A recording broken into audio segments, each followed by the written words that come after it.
پانی کے باب میں پہلے درس میں گزرا تھا، وہ دلیل ہے، کوئی کہہ سکتے ہیں پانی کے باب میں جس میں ذکر کیا گیا تھا کہ کوئی ناپاک چیز اگر پانی کے ساتھ مل جائے اور کیفیت نہ بدلے تو کون سی حدیث تھی وہ؟ ایک حدیث ذکر کی گئی تھی جو اس مسئلے کے اوپر دلیل ہے، بیر بدا والی حدیث، بیر بدا والی حدیث۔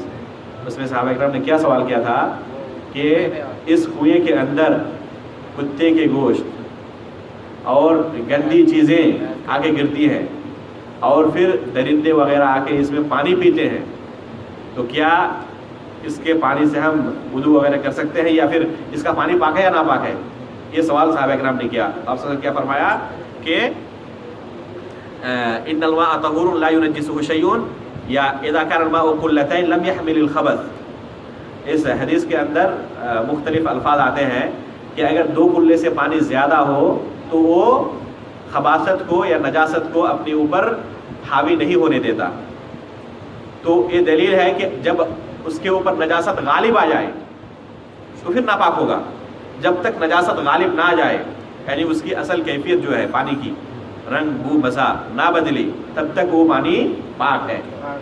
تو صحابہ کرام کا یہ سوال کرنا کہ درندے آ کے اس میں پانی پیتے ہیں تو کیا یہ پانی پاک ہے یا ناپاک ہے، تو یہ خود اس بات کی دلیل ہے۔ نبی صلی اللہ علیہ وسلم نے یہ نہیں کہا کہ وہ تو اصلاً ہی پاک ہے، یہ نہیں کہا، بلکہ یہ کہا کہ اگر غالب نہ آئے تو پاک ہے، نجاست غالب نہ آئے تو پاک ہے، اگر غالب آئے تو ناپاک ہے۔ پھر تو آپ صلی اللہ علیہ وسلم کا ان کے سوال کو اقرار کی نظر سے دیکھنا، باقی رکھنا، اس بات کی دلیل ہے کہ درندے یہ ناپاک ہوتے ہیں، درندے یہ ناپاک ہوتے ہیں۔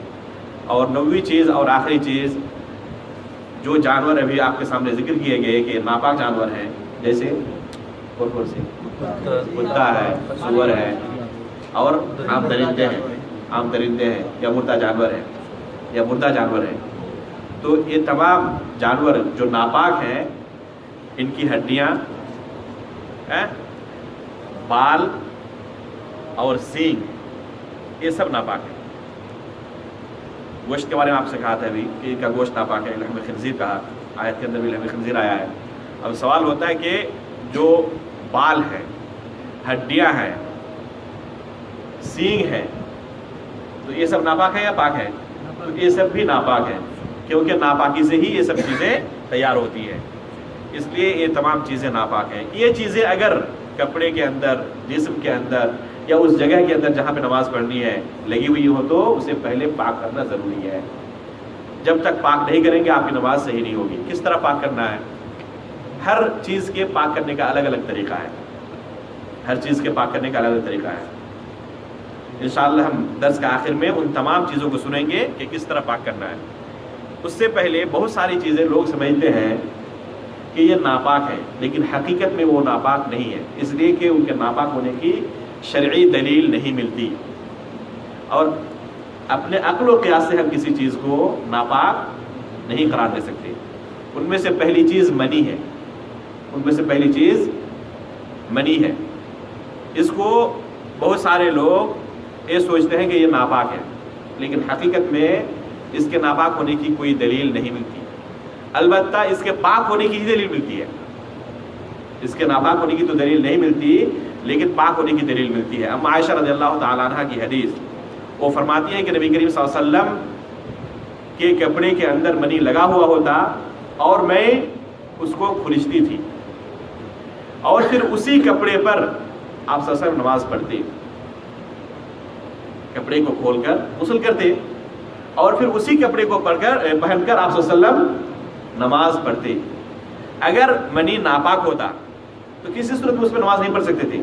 کھرچنے سے وہ پورا کا پورا زائل نہیں ہو جائے گا، کھرچنے سے وہ پورا کا پورا زائل، اس کے اثرات باقی رہیں گی۔ اگر وہ ناپاک ہوتا تو اسے دھلا جاتا، تو اس کے ناپاک ہونے کی دلیل نہیں ملتی، یہاں تک کہ جو حدیث موجود ہے اس کے پاک ہونے کی طرف ہی اشارہ کرتی ہے۔ اس لیے راجح قول کے مطابق یہ منی پاک ہے، ناپاک نہیں ہے۔ دوسری چیز، اس کی جس طرح